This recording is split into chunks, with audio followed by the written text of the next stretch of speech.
Colossal, vast, and immense are all common words used to describe the Grand Canyon. It's also the rhetoric Zach has been using to describe this place to me. This is my first time taking in the views of the canyon, and after standing in the towering Olympian shadows of Zion... Do I know what I really think? What do you really think? It's a big hole.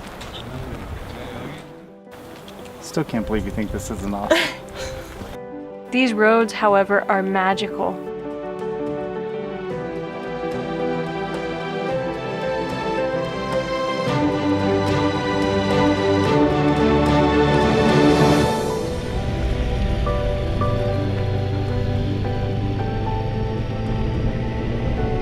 This really cool little burned out woods area, so we decided to come down here, and it's just fire roads, which is what the Transamerica Trail is going to be.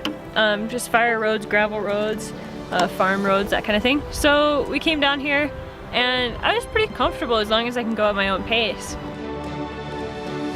They have thorns. If I grab one of these little guys, ow, son of a bitch.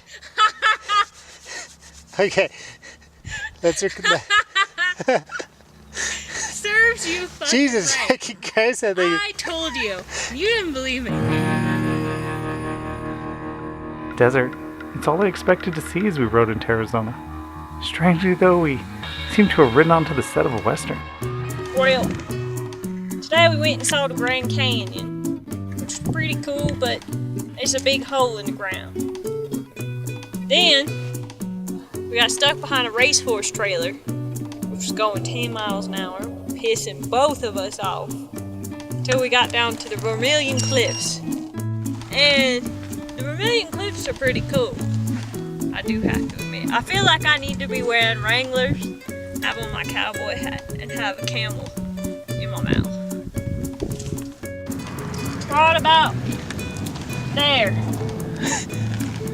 And we need to be right about down here somewhere. I'm gonna leave you behind. Ow.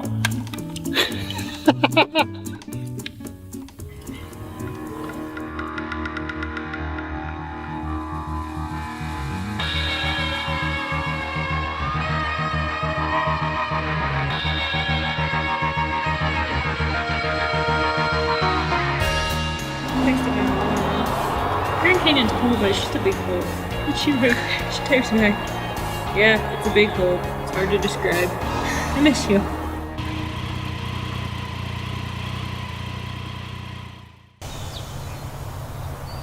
The camp host here at the national parks told us that if you're anywhere inside of a national park in the US and you find a fire road or something that's not an actual campsite, you can camp for free as long as you're 30 feet off of the road.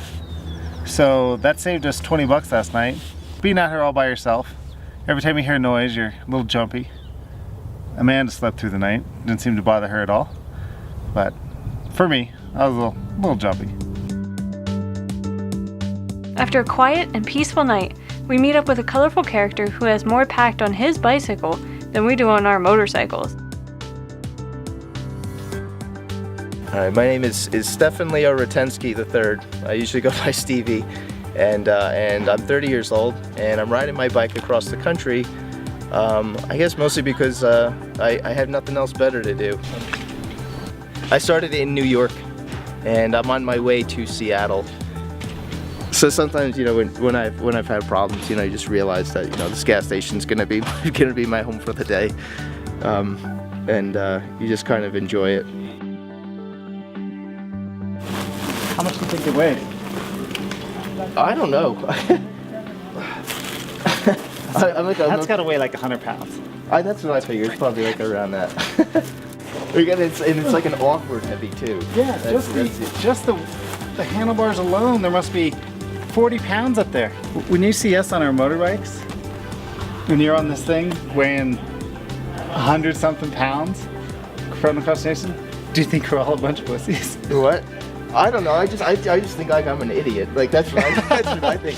I told myself when I got to Tempe, and I was like, man, if I ever do anything like this again, I was like, it'll be like at least on a motorcycle, because like at some points, like I was just like, man, I just don't even like this anymore. I'm just doing it because I started it. Because you started doing it. And I have to finish it. Yeah, it's just something I have to do now.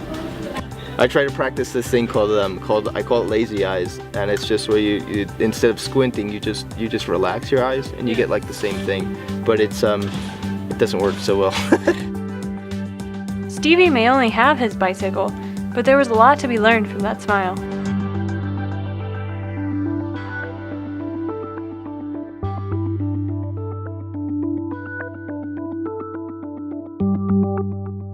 Next up on our grand tour of big holes in America is Carlsbad Caverns National Park in New Mexico. The park receives over 400,000 visitors each year and offers a rare glimpse of the underground worlds preserved under the desert above. As we descend into the cave, we can't help but be overwhelmed by the sheer size. There are 118 known limestone caves that have been explored to date, and together they make up over 30 miles in this underground labyrinth. Today though, we'll only be walking down the 1¼ mile path to the big room, 750 feet below the surface. I knew this place was big, but this is far larger than I imagined it would be.